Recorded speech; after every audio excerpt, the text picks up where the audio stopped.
So good morning guys. तो चलिए start करते हैं आज के यानी कि 26 फरवरी के इंपॉर्टेंट करंट अफेयर्स को। देखिए हमारा पहला प्रश्न क्या है। अभी हाल ही में सिंगापुर इंटरनेशनल वेटलिफ्टिंग टूर्नामेंट में मीराबाई चानू ने कौन सा मेडल जीता है? तो आंसर होगा गोल्ड मेडल।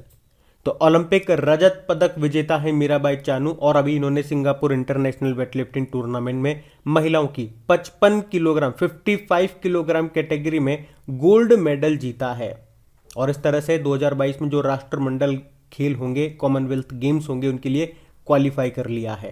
मीराबाई चानू ने टोटल 191 किलोग्राम का भार उठा करके गोल्ड जीता। और पिछले साल जो ओलंपिक टूर्नामेंट हुए थे उसके बाद ये उनका पहला टूर्नामेंट है। पिछले साल कौन से? टोक्यो ओलंपिक 2020 की बात कर रहा हूं, जिसमें उन्होंने सिल्वर मेडल जीता था। अच्छा, मीराबाई चानू का नाम अभी दो कारण से और न्यूज में था। ब्रांड एम्बेसडर बनी थी ये, एक तो एमवे इंडिया की और एक adidas की स्टे इन प्ले अभियान की ब्रांड एम्बेसडर बनी थी। अब वेटलिफ्टिंग से आपको याद आएगा, एक तो इंडियन वेटलिफ्टिंग फेडरेशन के प्रेसिडेंट कौन बने थे? अपॉइंटमेंट का प्रश्न है, तो आंसर होगा सहदेव यादव।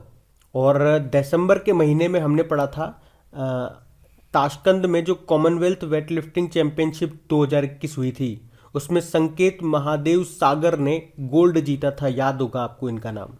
चलो बताओ, ओलंपिक में हिस्सा लेने वाले पहले ट्रांस एथलीट कौन थे? तो आंसर होगा लॉरेल हबर्ड।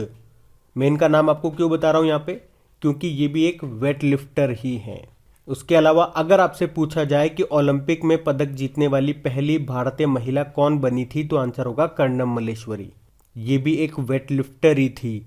सन 2000 का जो सिडनी ओलंपिक हुआ था उसमें इन्होंने ब्रोंज जीता था। चलो एक लास्ट प्रश्न का उत्तर दे दो, स्टैटिक प्रश्न पूछूंगा। इंटरनेशनल वेटलिफ्टिंग फेडरेशन का हेडक्वार्टर कहां पर है? तो आपका आंसर हो जाएगा लुजेन, स्विट्जरलैंड में। तो ये याद रखेंगे। बढ़ते हैं आगे।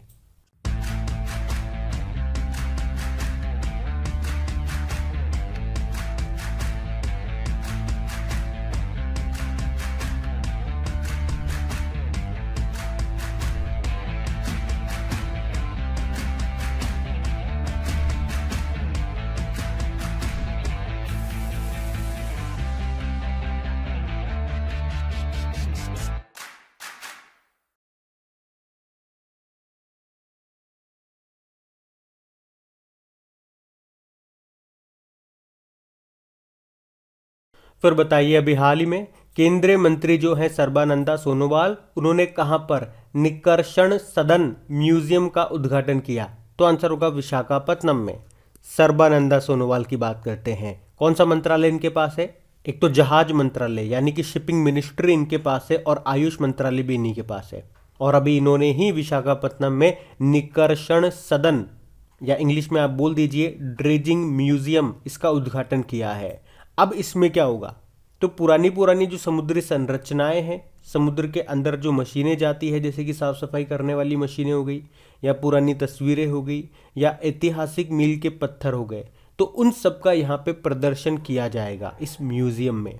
निकर्षण सदन म्यूजियम या ड्रेजिंग म्यूजियम बोल दीजिए। अच्छा, म्यूजियम से एक करंट अफेयर्स का प्रश्न आपको याद आएगा। प्रश्न क्या है, ध्यान से सुनो। भारत का पहला रॉक म्यूजियम ये कहां पे खुला है? तो क्या आंसर होगा? हैदराबाद में। अच्छा, अगर आपसे पूछा जाए भारत का पहला मैरीटाइम म्यूजियम समुद्री संग्रहालय ये कहां पे खुलेगा? गुजरात के लोथल में। लेकिन अगर आपसे पूछा जाए भारत का पहला लेबर मूवमेंट म्यूजियम ये कहां पे खुलेगा? केरल के अलापुझा में। लेकिन अगर आपसे पूछा जाए भारत का पहला डिजिटल फूड म्यूजियम ये कहां पे खुलेगा? तो तमिलनाडु के तंजावुर में खुलेगा। लेकिन अगर आपसे पूछा जाए इंटरनेशनल म्यूजियम डे ये कब मनाया जाता है? और अगर डेली आप हमारे करंट अफेयर्स का रिवीजन वाला वीडियो देखते होंगे जहां पे हम डेली 10 डेज का रिवीजन करते हैं, तो इसका आंसर तो आपको बताना ही पड़ेगा। तो कब मनाते हैं हम इंटरनेशनल म्यूजियम डे? 18 मई को मनाते हैं। तो ये आपको ध्यान रखना है। बढ़ते हैं आगे। फिर बताइए, अभी हाल ही में किस आईआईटी ने दुनिया का सबसे छोटा वियरेबल एयर प्यूरिफायर लॉन्च किया? तो आंसर होगा आईआईटी दिल्ली। तो आईआईटी दिल्ली के एक स्टार्टअप ने पहनने योग्य एयर प्यूरिफायर जिसका नाम दिया है नासो 95 इसको लॉन्च किया है। और उनका दावा है कि ये दुनिया का सबसे छोटा एयर प्यूरिफायर है और N95 जो मास्क आता है उतना ही ये प्रभावी है, इफेक्टिव है। तो नैनो क्लीन ग्लोबल के अनुसार नासो 95 इस्तेमाल करने वालों की नाक के छेद में ये चिपक जाता है और बैक्टीरिया, वायरल संक्रमण और वायु प्रदूषण को रोकता है। अच्छा, आप तो ये बताओ कि दुनिया का पहला plant based smart air purifier ये किसने बनाया था? आईआईटी रोपड़ ने, जिसका नाम दिया था यू ब्रीथ लाइफ। और अगर एग्जामिनर आपसे पूछे कि भारत का सबसे ऊंचा एयर प्यूरिफायर टावर कहाँ पे लगा था, तो आंसर होगा चंडीगढ़ में। और बताओ, अभी प्रधानमंत्री नरेंद्र मोदी जी ने कहाँ पर, अभी किस आईआईटी में ब्लॉकचेन आधारित डिजिटल डिग्री को लॉन्च किया? तो आंसर होगा आईआईटी कानपुर। और अभी किस आईआईटी ने पहला स्वदेशी मोटर चलित व्हील चेयर, जिसका नाम रखा था नियो बोल्ट, इसको डेवलप किया था? तो आंसर होगा आईआईटी मद्रास। और हाँ, आईआईटी से भी एक बहुत प्यारा क्वेश्चन बनता है, करंट अफेयर्स का प्रश्न है, ध्यान से सुनो। भारत के बाहर अपना पहला आईआईटी कहाँ पे बनाएंगे हम लोग? तो आंसर होगा यूनाइटेड अरब अमीरात में। तो ये भी आप ध्यान रखेंगे। बढ़ते आगे। फिर बताइए, हाल ही में प्रो कबड्डी लीग 2022 का खिताब किस टीम ने जीत लिया है? तो आंसर होगा दबंग दिल्ली ने। तो जोगिंदर नरवाल की कप्तानी में दबंग दिल्ली ने पटना पायरेट्स को हरा करके पहली बार प्रो कबड्डी लीग का खिताब जीत लिया है। इस बार ये प्रो कबड्डी लीग का 8वां संस्करण है और इसे जीत लिया दबंग दिल्ली ने। इससे पहले मतलब 7 सीजन हो चुके हैं। पहला जो सीजन हुआ था वो किसने जीता था? जयपुर पिंक पैंथर्स ने यू मुंबा को हरा करके। और इससे पहले जो 7वां सीजन हुआ था लास्ट, वो किसने जीता था? बंगाल वॉरियर्स ने दबंग दिल्ली को हरा करके। और इस बार का दबंग दिल्ली ने जीत लिया है पटना पायरेट्स को हरा करके। तो ये ध्यान रख लेना आप। बढ़ते आगे। अच्छा बताइए, हाल ही में साइबर हमलों में तीसरा सबसे सर्वाधिक प्रभावित देश कौन सा बना है? तो आंसर होगा भारत। तो अमेरिकी सॉफ्टवेयर कंपनी है IBM, उसकी एक रिपोर्ट आई और उसके अनुसार 2021 में एशिया प्रशांत क्षेत्र साइबर अपराधियों के द्वारा हमला किए जाने वाला सर्वाधिक प्रभावित क्षेत्र रहा है। तो IBM की एक शोधकर्ताओं की टीम ने, रिसर्चर्स ने कहा है कि जापान, ऑस्ट्रेलिया और भारत ये साइबर हमलों में सबसे अधिक प्रभावित देश रहे हैं। साइबर हमलों में बात करें तो सर्वर एक्सेस जो अटैक हुए हैं वो 20% है। रैंसमवेयर जो कि एक तरह का मालवेयर है, तो उसके थ्रू जो अटैक हुए हैं वो 11% है। और जो डेटा चोरी हुई है वो 10% रही। अच्छा, एक प्रश्न अभी हमने पढ़ा था कुछ दिन पहले, चलो आप ही से पूछते हैं। IBM मतलब इंटरनेशनल बिजनेस मशीन इसकी फुल फॉर्म होती है। तो IBM इसने एशिया प्रशांत क्षेत्र में अपने ग्राहकों की चिंताओं को दूर करने के लिए कहां पर एक साइबर केंद्र शुरू करने की घोषणा की? तो आंसर होगा बंगलुरु में। और कौन सा राज्य भारत की पहली साइबर तहसील बनाएगा? तो आंसर होगा मध्य प्रदेश। और मध्य प्रदेश ही पावर सेक्टर में साइबर सिक्योरिटी लागू करने वाला पहला राज्य बना था।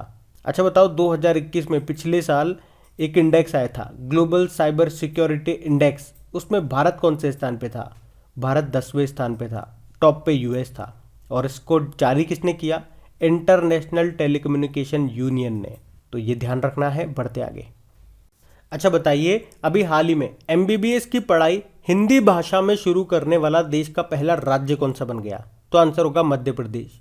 और अगर कॉलेज पूछें तो भोपाल मध्य प्रदेश में कॉलेज है गांधी मेडिकल कॉलेज, जहां पे हिंदी में पढ़ाया जाएगा MBBS।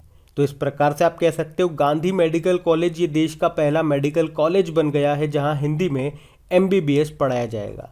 या यूं कह दो कि मध्य प्रदेश पहला राज्य बन गया है जहां MBBS की पढ़ाई हिंदी भाषा में कराई जाएगी। तो ये ध्यान रखना। वैसे वर्ल्ड हिंदी डे आप 10 जनवरी को मनाते हो और नेशनल हिंदी डे 14 सितंबर को मनाते हो। और अगर आपसे पूछा जाए अभी हिंदी का साहित्य अकादमी पुरस्कार ये किसे मिला था? दया प्रकाश सिन्हा को, उनके नाटक सम्राट अशोक के लिए। ध्यान रखेंगे आप। बढ़ते आगे। अच्छा बताइए, अभी डिश टीवी ने किसे अपना ब्रांड एम्बेसडर बनाया? तो आंसर होगा ऋषभ पंत को। तो अभी डिश टीवी इंडिया ने क्रिकेटर ऋषभ पंत को अपना ब्रांड एम्बेसडर बनाया है। और आपको याद होगा, हमने पढ़ा था अभी उत्तराखंड के ब्रांड एम्बेसडर बने थे ऋषभ पंत। वैसे उसके बाद अक्षय कुमार भी बन गए हैं उत्तराखंड के। तो और ऋषभ पंत से एक और पॉइंट याद आएगा आपको कि ESPN क्रिक इन्फो टेस्ट बैटिंग अवार्ड 2021 भी मिला था अभी इनको। बाकी मणिका बत्रा ये टेबल टेनिस प्लेयर हैं, अभी adidas की ब्रांड एम्बेसडर बनी। मनोज तिवारी बिहार में खादी के ब्रांड एम्बेसडर बने। और दिशा पाटनी ये बाटा इंडिया के ब्रांड एम्बेसडर बनी थी। अच्छा, एक प्रश्न मैं आपसे पूछता हूँ, बताओ अभी टाटा स्काई का नाम बदल के क्या कर दिया गया है? इसको लगा लाला तो लाइफ झिंगा लाला, तो इसका आंसर दो लाला तो लाइफ हो जाएगी झिंगा लाला। बताओ। अच्छा बताइए, अभी हाल ही में द ग्रेट टेक गेम नाम की बुक को किसने लिखा? अनिरुद्ध सूरी ने। तो भारतीय लेखक है अनिरुद्ध सूरी, और अभी इन्होंने अपनी नई बुक लिखी है जिसका नाम है the great tech games shaping geopolitics and the destinies of nations. तो इस बुक में बताया गया है कि किसी भी देश को इस प्रौद्योगिकी युग में सफल होने के लिए अपनी रणनीतिक योजना कैसे विकसित करनी चाहिए। बाकी चंद्रचूड़ घोष, इन्होंने अभी बुक लिखी है जिसका नाम है Bose the untold story of an inconvenient nationalist. Jayanta Ghoshal, अभी इन्होंने ममता बियॉन्ड 2021 नाम की बुक लिखी, और शशि थरूर प्राइड प्रेजुडिस पुंडित्री नाम की बुक लिखी। ध्यान रखना, बढ़ते आगे। अच्छा बताइए, फरवरी 2022 को किसने प्रधानमंत्री आवास योजना ग्रामीण डैशबोर्ड को लॉन्च किया है? तो आंसर होगा गिरिराज सिंह ने। देखो, ये जो प्रधानमंत्री आवास योजना ग्रामीण है, इसे कब लॉन्च किया गया था? सन 2016 में। और किस मंत्रालय ने? ग्रामीण विकास मंत्रालय ने, जिसका उद्देश्य क्या है? 2022 तक सबके पास घर होना चाहिए। और अभी इसके लिए एक डैशबोर्ड बनाया गया है, मतलब इसके ऊपर, इसकी प्रगति के ऊपर कड़ी निगरानी रखी जाएगी इसके थ्रू। और अभी इसे लॉन्च किया ग्रामीण विकास व पंचायती राज मंत्री गिरिराज सिंह ने। अच्छा, प्रधानमंत्री उज्ज्वला योजना की बात करते हैं। इसको लॉन्च किया गया था 1 मई 2015 को। कहाँ से? बलिया, यूपी से, जिसका उद्देश्य है एलपीजी गैस कनेक्शन उपलब्ध करवाना।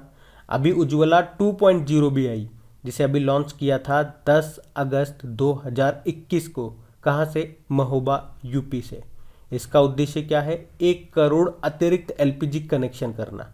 और अगर पूछे, सौभाग्य योजना भी न्यूज़ में थी, इसका मतलब होता है सहज बिजली हर घर योजना। इसको लॉन्च किया गया था 25 सितंबर 2017 को। तो ये ध्यान रखना, बढ़ते आगे। अच्छा बताइए, फरवरी 2022 में किस देश ने खैबर बस्टर मिसाइल नाम से एक नई मिसाइल का अनावरण किया, उसका परीक्षण किया? तो आंसर होगा ईरान ने। तो अभी ईरान ने अपनी खैबर बस्टर मिसाइल का सफल परीक्षण किया है। ये लंबी दूरी तक मार करने वाली मिसाइल है, मतलब इसकी रेंज कितनी है? 1450 किलोमीटर है। अब बात ईरान की है, तो ये रहा मैप में ईरान। कैपिटल इसकी तेहरान है, करेंसी है तोमान, और इसके प्रेसिडेंट कौन है? इब्राहिम रईस। अच्छा, भारत ने ईरान में कौन सा बंदरगाह बनाया? चाबहार बंदरगाह।